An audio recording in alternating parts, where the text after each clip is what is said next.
I'm on the other side of the table. Because the question is how do we engage with you? So I'm on the other side of the table, and I want to ask you the questions because I want to listen to you. I don't want to be a talking head. I don't want to lecture to you. I want to listen to you, and I want to act on what your concerns are.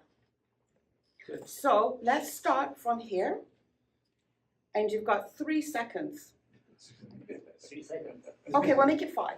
Okay. And I want to hear one word to say, what is your big concern? Is it safe injection site? Yes. Is it because you have a small business and you're worried about the taxes? Are you worried about public safety? Or are you worried about education? Or Yes. accountability, okay? So, this is what we're going to do. So I'm going to shut up because I want everyone here to listen to you as well. Because if any one of us gets elected, they need to act on what you have said. Right. Okay?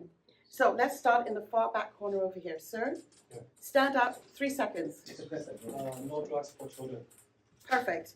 You, sir. Say no to drugs. And we want public safety.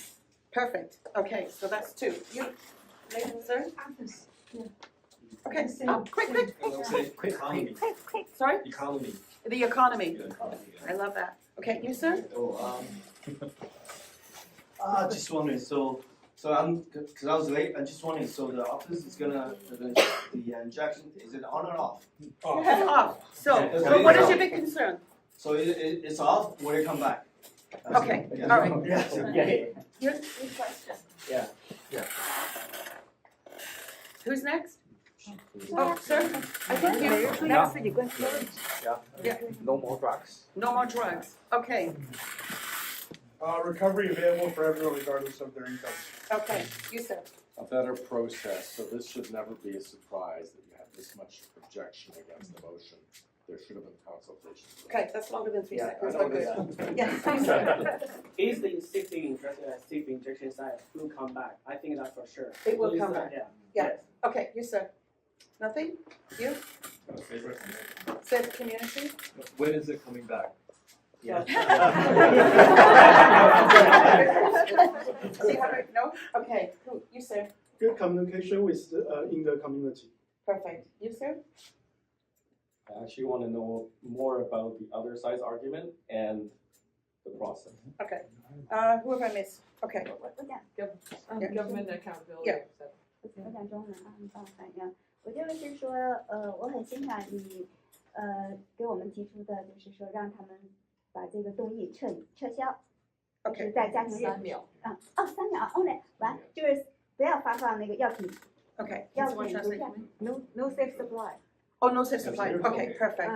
And my concern, where is the prevention education for drugs? Thank you very much. Yes.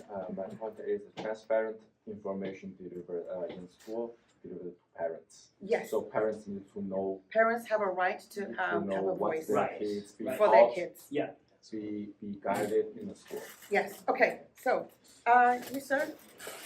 No? Okay. You? Later. Later? Okay. Accountability for lack of performance and criminal charges for corruption.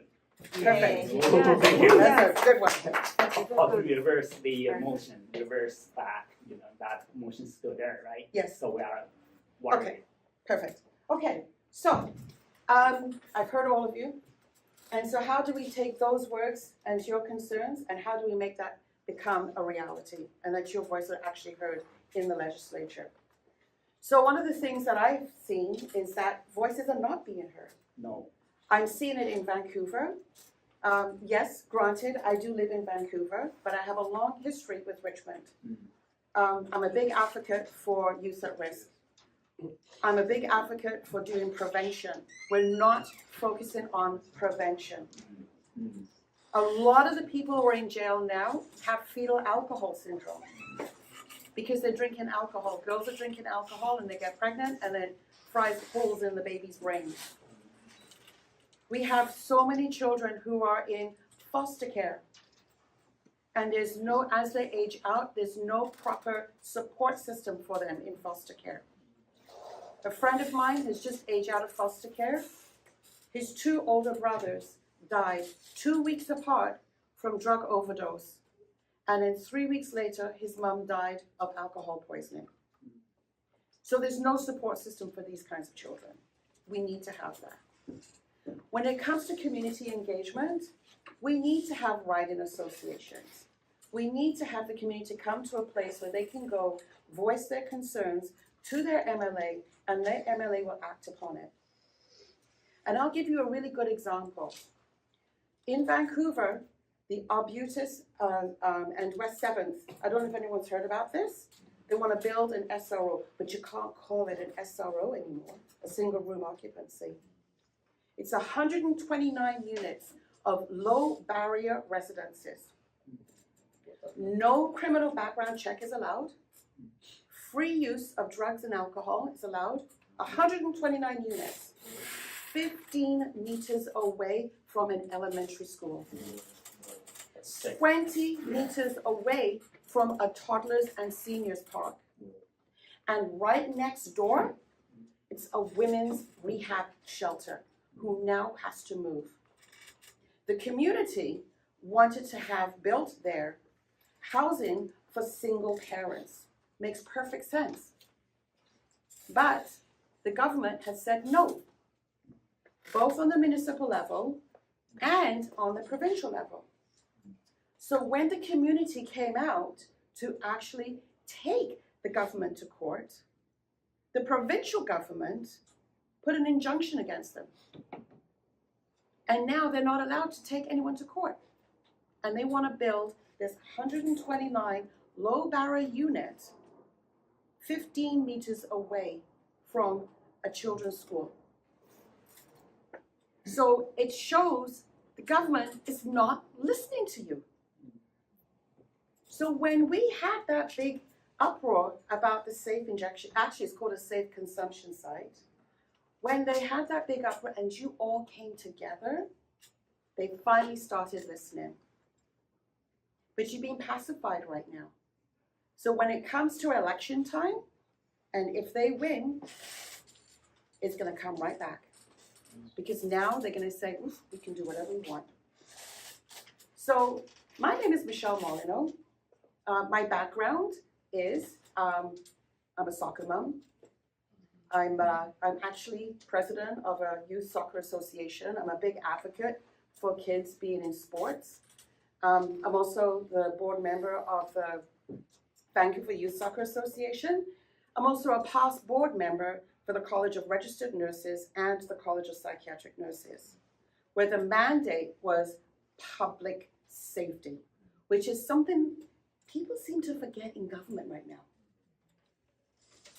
And we need to bring that back forward. I'm also a big advocate for small businesses and businesses. I've worked at a company here in Richmond called Zeddy Power Group. Zeddy's been around for 30 years. Family's very well known in Steveston. And I've made that company #1 in the world. And we deal with Fortune 500 companies. Shell, Chevron.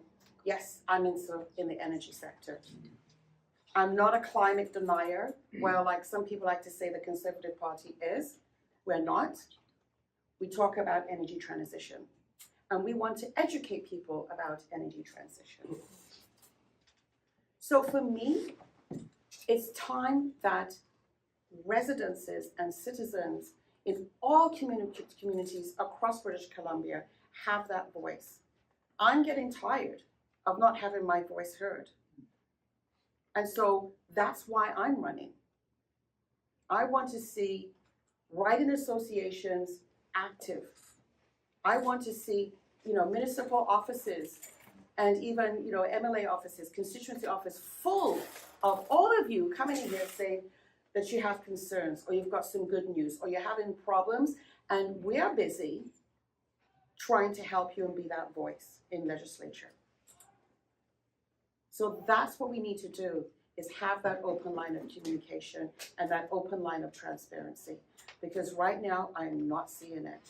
And I don't know about you, I'm pretty angry, and it's like, don't mess with the Molyneux. So I'm gonna end it off now, because enough lecturing for me. But again, this is how we need to communicate. We need to get together and have that loud voice, loud and clear. So thank you very much.